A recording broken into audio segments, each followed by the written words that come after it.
Hello students, बेटा next last lecture में हमने ईएम वेव और उसका इंट्रोडक्शन कराया था। आज बहुत छोटी सी वीडियो बनाएंगे, छोटा सा टॉपिक करेंगे, इसके क्वेश्चंस करेंगे। क्वेश्चंस आते हैं वो हम आपको बताएंगे। बहुत इजी क्वेश्चंस हैं, हम आराम से देखते हैं। जैसे आपके सामने एक सवाल है, आप इस क्वेश्चन को देखो। एक ईएम वेव है।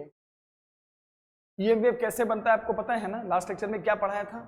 ईएम वेव बनने के लिए इलेक्ट्रिक फील्ड और मैग्नेटिक फील्ड दोनों होने चाहिए और दोनों के दोनों वेरिएबल होनी चाहिए। तो यहाँ पे क्या है, एक जगह इलेक्ट्रिक फील्ड जो वेरिएबल है उसकी मैक्सिमम वैल्यू गिवन है। एम्पलीट्यूड का मतलब होता है मैक्सिमम वैल्यू। कितना गिवन है, ई नॉट की वैल्यू गिवन है 48 वोल्ट पर मीटर। ई नहीं गिवन है, ई नॉट गिवन है।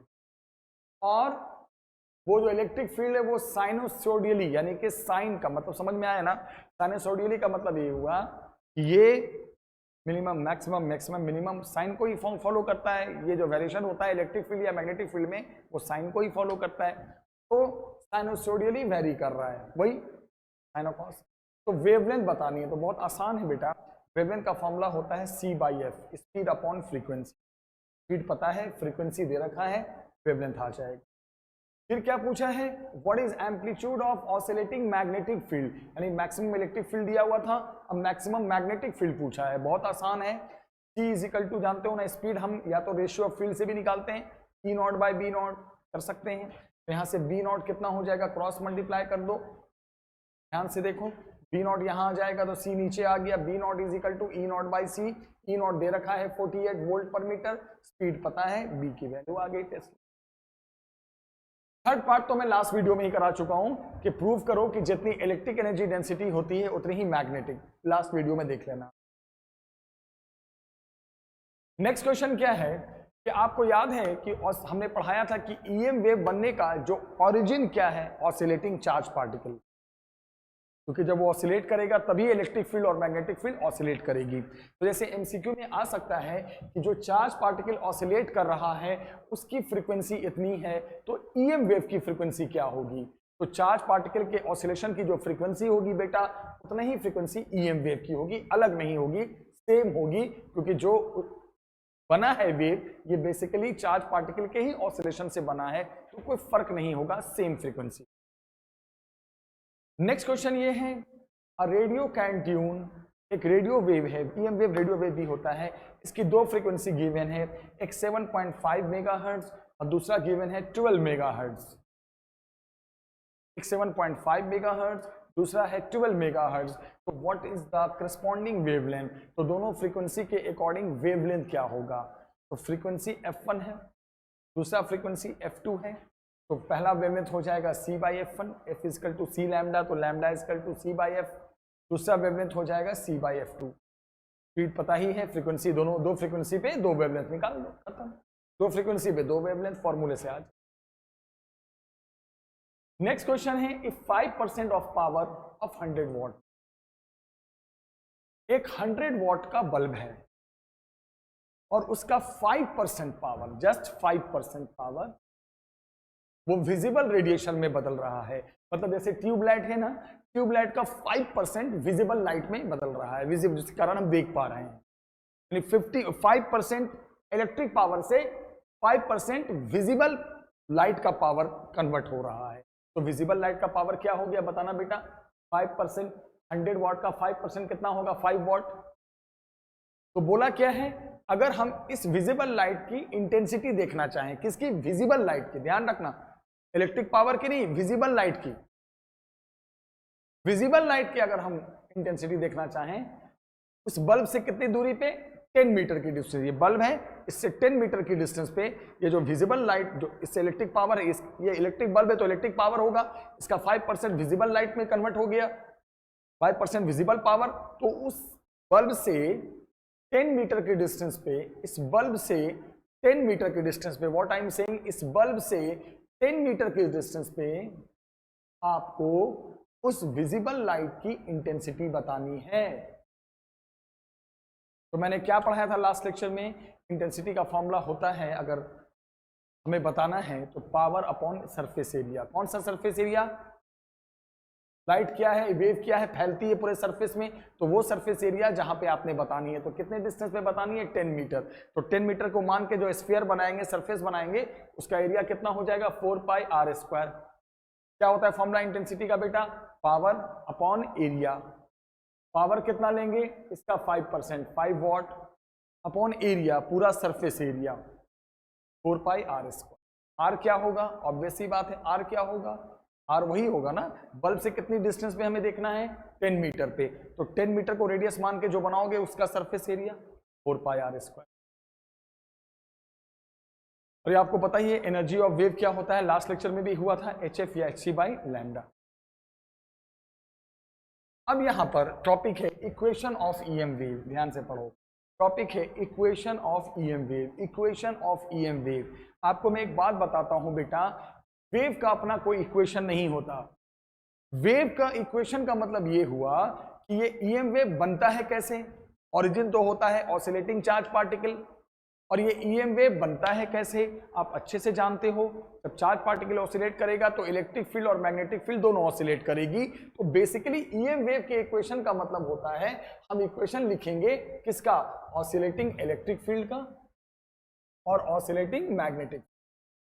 Equation of EM wave is the equation of oscillating, equation of, तो मैं सही करता हूं, equation of oscillating electric and magnetic field. किसके ऑसिलेशन से ये वेव बनता है, फिर से बताओ, इलेक्ट्रिक फील्ड और मैग्नेटिक फील्ड के ऑसिलेशन से। तो ईएम वेव के इक्वेशन का मतलब हो गया, हमें इलेक्ट्रिक फील्ड और मैग्नेटिक फील्ड की जो ऑसिलेटिंग है ना, जो उसका ऑसिलेशन हो रहा है, उसकी वैल्यू का जो ऑसिलेशन हो रहा है, मिनिमम मैक्सिमम मिनिमम मैक्सिमम, उसी का इक्वेशन लिखना है।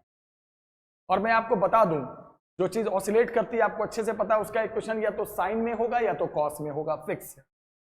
और कैसे इक्वेशन लिखते हैं, ये ई और बी क्या है, ई क्या है, इलेक्ट्रिक फील्ड इंटेंसिटी जो हर पल बदल रही है at any time T, magnetic field जो हर पल बदल रही है, वेरिएबल है एट एनी टाइम टी। और इस इक्वेशन में क्या है, कैसे लिखा जाता है इलेक्ट्रिक फील्ड और मैग्नेटिक फील्ड का, साइंस में किसी भी चीज का इक्वेशन याद रखना जो ऑसिलेट करता है, जिसकी वैल्यू ऑसिलेट करती है, लिखने का तरीका है, पहले मैक्सिमम वैल्यू लिखते हैं, आगे मैक्सिमम वैल्यू लिखते हैं, इलेक्ट्रिक फील्ड है तो ई नॉट, मैग्नेटिक फील्ड है तो बी नॉट, अगर फोर्स की वैल्यू ऑसिलेट करती है तो एफ नॉट, वेलोसिटी ऑसिलेट करता है तो वी नॉट उसकी वैल्यू, और बाद में साइन कॉस दोनों चलेगा, और ब्रैकेट में लिखते हैं एक वैल्यू के X plus omega T, minus में भी हो सकता है। इसमें जो के आता है इक्वेशन में, इस के को कहते हैं कांस्टेंट को वेव नंबर। देखो के को क्या कहते हैं, वेव नंबर। के जो कांस्टेंट में आया ना, कांस्टेंट होता है इस इक्वेशन में, याद रखना, इसको याद रखना बिना देखे हुए। इलेक्ट्रिक फील्ड हो या मैग्नेटिक फील्ड हो, पहले ई नॉट बी नॉट ब्रैकेट बंद, साइन या कॉस लिख के ब्रैकेट बंद, ब्रैकेट में के एक्स प्लस ओमेगा टी या के एक्स माइनस ओमेगा टी। के यहाँ पे एक कांस्टेंट होता है जिसे हम वेव नंबर कहते हैं, इसकी वैल्यू होती है 2π/λ, लैम्डा वही वेवलेंथ। और के की यूनिट भी बता सकते हैं हम आपको, लैम्डा की यूनिट होती है मीटर, तो ऊपर जाके के की यूनिट हो जाएगी पर मीटर। याद रखना, यही होता है ऑसिलेटिंग इलेक्ट्रिक फील्ड और मैग्नेटिक फील्ड का इक्वेशन। अब इस पे जैसे क्वेश्चन देखते हैं छोटा सा, एक सवाल आया कि एक जगह ऑसिलेटिंग इलेक्ट्रिक फील्ड का इक्वेशन है 3.1 cos 1.8y plus 5.4 into 10⁶t, और इलेक्ट्रिक फील्ड की यूनिट वोल्ट पर मीटर भी होती है, कभी कभी न्यूटन पर कूलम भी लिख देगा, सब चलता है। पूछा क्या है, वेव की फ्रीक्वेंसी बताइए, वेव की वेवलेंथ बताइए, और चूंकि हमने ये ऑसिलेटिंग इलेक्ट्रिक फील्ड का इक्वेशन लिखा, तो अब आप ऑसिलेटिंग मैग्नेटिक फील्ड का इक्वेशन लिखिए, क्योंकि ईएम वेव बनता है तो दोनों फील्ड ऑसिलेट करते हैं। तो आपको इलेक्ट्रिक फील्ड का इक्वेशन दे रखा है ऑसिलेटिंग, आपको लिखना है ऑसिलेटिंग मैग्नेटिक फील्ड का भी इक्वेशन। तो हम बोलेंगे सर ये आपने इक्वेशन दे रखा है, और अभी आपने क्या पढ़ा है इक्वेशन लिखने का तरीका, इलेक्ट्रिक फील्ड का है तो इलेक्ट्रिक फील्ड में क्या लिखेंगे, पहले आगे मैक्सिमम होगा, फिर कॉस है तो कॉस होगा, फिर वाई के Y plus omega T, X लिखते हैं तो एक्स होता है, वाई है तो वाई है, जो होता है उसके हिसाब से लिख दिया हमने। अब करते हैं कंपेयर। कंपेयर करोगे तो ई नॉट के जगह पे कितना है 3.1, यानी मैक्सिमम इलेक्ट्रिक फील्ड की वैल्यू आ गई 3.1 न्यूटन पर कूलम। न्यूटन पर कूलम के जगह पे वोल्ट पर मीटर भी हो सकता है, ध्यान रखना। के के जगह पे क्या है देखो, के वाई, के के जगह पे 1.8 पर मीटर, के की यूनिट होती है पर मीटर।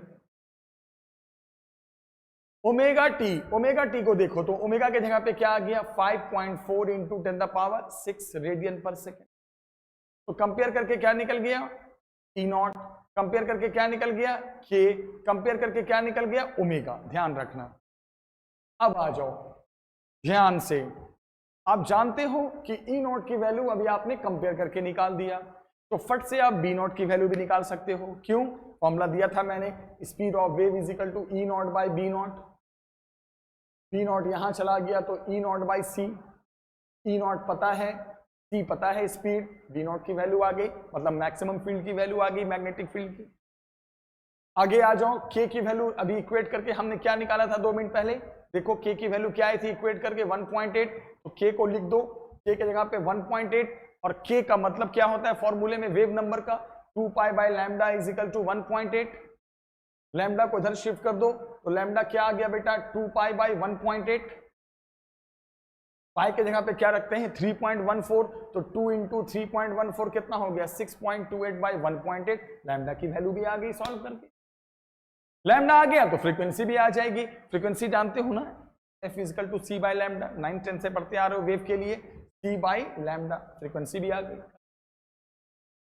अब किसका इक्वेशन लिखना है, मैग्नेटिक फील्ड के ऑसिलेशन का, तो कैसे लिखते हैं बताना, सोचो दिमाग लगाओ। इलेक्ट्रिक फील्ड का जो इक्वेशन है वो y में है, इसका मतलब इसकी डायरेक्शन y एक्सिस की तरफ है, क्योंकि इक्वेशन में y लगा हुआ है, x लगा होता तो x एक्सिस की तरफ होता। चलो, तो इलेक्ट्रिक फील्ड की डायरेक्शन y में है, ओके। फिर क्या बोला है उसने कि वहां पे जो वेव ट्रेवल कर रहा है, जो ईएम वेव बना वो x में है। अच्छा, तो वेव बनने के बाद वो x डायरेक्शन में ट्रेवल किया, तो ऑब्वियस सी बात है कि मैग्नेटिक फील्ड की डायरेक्शन z में होगी। क्यों, क्योंकि ईएम वेव और दोनों फील्ड हमेशा सब आपस में सब परपेंडिकुलर होते हैं, तो ये पक्का पता चल गया कि वेव है x डायरेक्शन में। इलेक्ट्रिक फील्ड का जो वेरिएशन हो रहा है वो y डायरेक्शन में, तो it is confirm that the magnetic field will very along the z direction. इसका मतलब मैग्नेटिक फील्ड के इक्वेशन में क्या होगा आगे बी नॉट, क्योंकि वो इलेक्ट्रिक फील्ड कॉस में दिया है तो इसको भी कॉस में लेंगे, के जेड लगाएंगे प्लस ओमेगा टी, तो वही रहेगा। बी नॉट की वैल्यू आपने निकाली थी, कितनी वैल्यू निकाली थी 1.03 10 पावर -8, रखो कॉस के तो आपको वही है 1.8, ओमेगा पता ही है दही रखा था टी, ना के बदलेगा ना ओमेगा बदलेगा, क्योंकि z डायरेक्शन में तो z आ जाएगा और b में आगे b नॉट आ जाएगा, b नॉट आपने निकाल ही लिया था यहां से।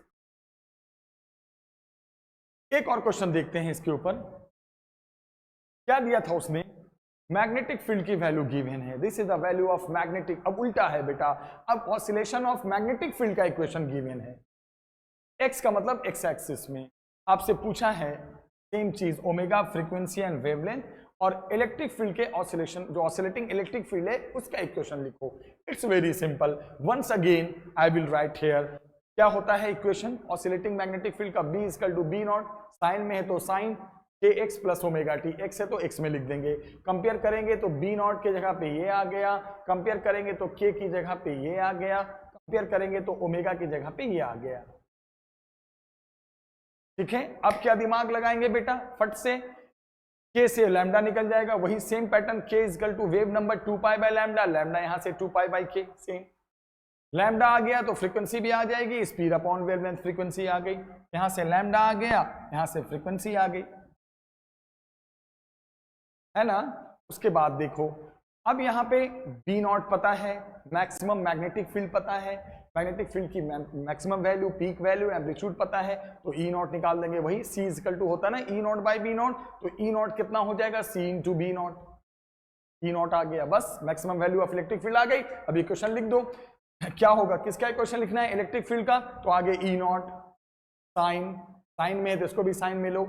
अब यहां मैग्नेटिक फील्ड एक्स डायरेक्शन में है और वेव के बारे में कोई जानकारी नहीं है, पिछले सवाल में जानकारी थी कि वेव किस डायरेक्शन में, एक्स में है, इलेक्ट्रिक फील्ड वाई में है, तो इसका एक ही ऑप्शन बना जेड।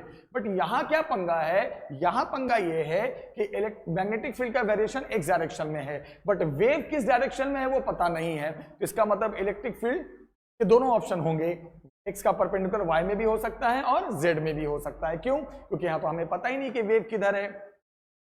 ये तो पक्की बात है कि इसके परपेंडिकुलर होगा, वेव भी होगा और मैग्नेटिक फील्ड भी होगी, लेकिन अब वेव के बारे में तो पता ही नहीं कि वेव किधर ट्रेवल कर रहा है। तो ये जब हम इलेक्ट्रिक फील्ड का इक्वेशन लिखेंगे तो उसे y में भी लिख सकते हैं और z में भी लिख सकते हैं। हाँ, अगर वेव के बारे में बोल देता कि वेव x डायरेक्शन में, तब तो ये पक्का z में ही होता। बोल देता वेव z डायरेक्शन में ट्रेवल कर रही है, तो ये पक्का x में होता। तो यहाँ तो पता ही नहीं है ना, y में होता। तो दोनों ऑप्शन हो सकते हैं। तो इसमें और इसमें फर्क ये था कि उसमें इक्वेशन इलेक्ट्रिक फील्ड का दिया हुआ था, मैग्नेटिक फील्ड का तैयार करना था उसके ऑसिलेशन का, और यहाँ ऑसिलेटिंग मैग्नेटिक फील्ड का इक्वेशन दे रखा था और electric field oscillating electric field का इक्वेशन बनाना था। तो इस तरह के क्वेश्चंस आते हैं, काफी आते हैं। तो इस तरह इस लेक्चर में मैंने सारे क्वेश्चंस, अच्छे क्वेश्चंस करवा दिए जो पेपर में आ सकते हैं। एक और लेक्चर छोटा सा मैं अपलोड करूंगा आप लोगों के लिए, वो लास्ट लेक्चर होगा इस चैप्टर का, जिसका नाम है इलेक्ट्रोमैग्नेटिक स्पेक्ट्रम। वो मुश्किल से सिर्फ 10 मिनट का, उससे भी कम का ही होगा। इस तरह चैप्टर एंड हो जाएगा। बस एक वीडियो और अपलोड करनी है और ये पूरा चैप्टर कंप्लीट। मिलते हैं नेक्स्ट वीडियो में। Take care.